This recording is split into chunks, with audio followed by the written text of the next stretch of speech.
Friends, स्वागत है आपका हमारे चैनल बाइसा किचन हिंदी में। और फ्रेंड्स, आज मैं बनाने वाली हूँ मूंग दाल की चटपटी मसालेदार पकौड़ी। इसको पकौड़ी भी कहते हैं और मंगोड़ी भी कहते हैं। तो ये सकरात पे स्पेशल रेसिपी है। एक तरह से काफ़ी ज़्यादा इसको बना के खाया जाता है सकरात पे। तो चलिए ज़्यादा बोर नहीं करते हैं, बनाना करते हैं इसे शुरू। तो इसको बनाने के लिए सबसे पहले आप दाल को ओवरनाइट भिगो दें, या फिर अगर इवनिंग में बनाते हैं तो मॉर्निंग में दाल को भिगो दें। 4 से 5 घंटे में हरी मूंग की दाल जो होती है वो अच्छे से भीग जाती है। तो यहाँ पे ये दाल मैंने मॉर्निंग में भिगो दी थी, हम बना रहे हैं इवनिंग में। और यहाँ पे देखिए दाल काफ़ी भीग चुकी है। तो यहाँ पे आप 4 से 5 घंटे के लिए भिगो सकते हैं, या फिर ओवरनाइट भी भिगो सकते हैं। उसके बाद इसको अच्छे से मसल के धो लें।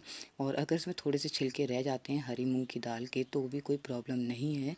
यहाँ मैंने पूरी अच्छी तरह से इसको साफ़ करके धो लिया है। और अभी यहाँ पे एक मिक्सी का जार ले लिया है, तो इसको मिक्सी के जार में ऐड कर देंगे थोड़ी थोड़ी करके। मिक्सी के जार में ऐड करने के बाद में आप इसका एक पेस्ट बना लें।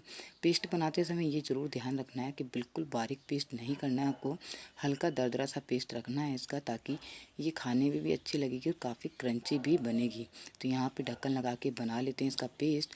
तो पेस्ट बना के तैयार कर लिया है मैंने यहाँ पे, और एक बर्तन में निकाल लिया है। तो इसमें हम मिलाने वाले हैं अभी मसाले। तो यहाँ पे सारा निकाल लेंगे। इसको निकालने के बाद में देखिए किस तरह से, इसमें बिल्कुल भी पतला नहीं है ये, इसमें ज़्यादा पानी आपको नहीं मिलाना है। और पेस्ट बिल्कुल तैयार है बनके। तो मसाले में नमक ले रही हूँ 1 छोटा चम्मच, आप ले सकते हैं आपके टेस्ट के अकॉर्डिंग। चाट मसाला ले रहे हैं 1/2 टेबल स्पून, इससे काफ़ी अच्छा फ्लेवर आ जाएगा। और यहाँ हींग ले रहे हैं 1 छोटा चम्मच, डाइजेशन भी अच्छा होगा और फ्लेवर भी बहुत अच्छा आएगा। काली मिर्ची पाउडर ले रहे हैं थोड़ा सा, बना रहे हैं हम स्पाइसी। चिली फ्लेक्स ले रहे हैं यहाँ पे 1/2 टेबल स्पून, और साथ ही लेंगे यहाँ पे 1/2 टेबल स्पून लाल मिर्ची पाउडर। मैं थोड़ा सा स्पाइसी बना रही हूँ। तो यहाँ पे अभी देखिए धनिए के बीज लिए थे मैंने, और इस तरह से इसको थोड़ा मामदस्ते में कूट लिया था। कूटने के बाद मैंने यहाँ पे इसमें ऐड कर दिया है। और अदरक लिया था मैंने आधा इंची टुकड़ा, उसको मैंने कद्दूकस कर लिया है। और अदरक से और सूखे धनिए के जो बीज होते हैं उससे बहुत ही बढ़िया फ्लेवर आता है दाल की पकौड़ी में। तो ये आप बिल्कुल भी मिस ना करें, इसमें ऐड करना। उसके बाद में ऐड करेंगे बारीक कटी हुई हरी मिर्ची, आप चाहे तो मोटे साइज़ में भी कटिंग कर सकते हैं, इसमें कोई प्रॉब्लम नहीं है। और साथ ही ऐड करेंगे बारीक कटा हुआ हरा धनिया। यहाँ पे मैं प्याज ऐड नहीं कर रही हूँ, क्योंकि प्याज से इसमें इतना फ्लेवर अच्छा नहीं आता है। दाल की पकौड़ी सिंपल ही अच्छी लगती है बिना प्याज के। यहाँ पे सारे मसालों को अच्छे से ही मिला लेते हैं इसके अंदर हम।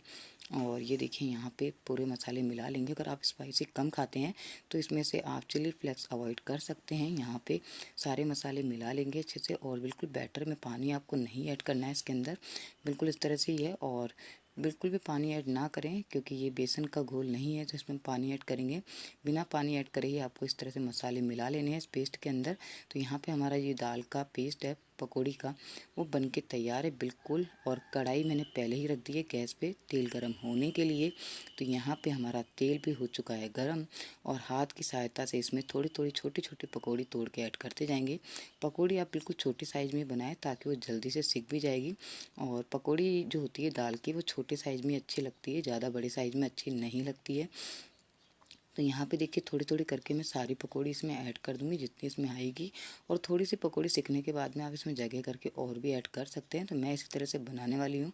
तो यहाँ पे देखिए मैंने अभी सारी पकौड़ी ऐड करी थी, वो थोड़ी सी सीख चुकी है। तो एक बार इनको पलट लेते हैं, चला लेते हैं इस तरह से। और आप जब भी कोई चीज़ फ्राई करते हैं तो ये ज़रूर ध्यान रखें कि गैस की फ्लेम एक बार तेज़ करके तेल को अच्छे से गर्म कर लें।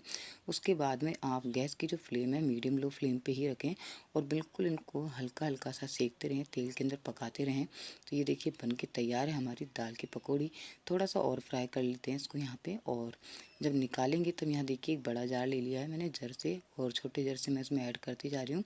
इससे आपके तेल की भी बचत हो जाएगी, और पकौड़ी में ज़्यादा तेल भी नहीं दिखेगा। तो यहाँ पे देखिए इस तरह से उसमें ऊपर ऐड करके तेल उसमें से निकलता जा रहा है। और यहाँ पे इस तरह से इसको निकाल लेंगे प्लेट के अंदर दाल की पकौड़ी को। इसको मंगोड़ी भी कहते हैं दाल की, और पकौड़ी भी कहते हैं। और ये बहुत ही बढ़िया लगती है खाने के अंदर, बेसन से ज़्यादा टेस्टी लगती है।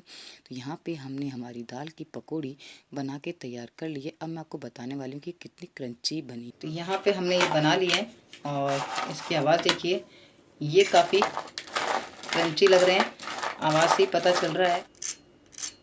ये देखिए कितने क्रंची हैं, और अभी बहुत गरम। और बीच में से आपको मैं, ये देखिए आवाज़ आई ना? वाह, वेरी डिलीशियस, बहुत ही बढ़िया बने। एक बार आप इसको ज़रूर ट्राई करें फ्रेंड्स। और वीडियो अच्छा लगे वीडियो लाइक ज़रूर कर लें, चैनल सब्सक्राइब कर लें, घंटी बटन को आपको ज़रूर दबाना है ताकि आपको मेरी आगे से आगे की रेसिपी की नोटिफिकेशन मिलती रहे।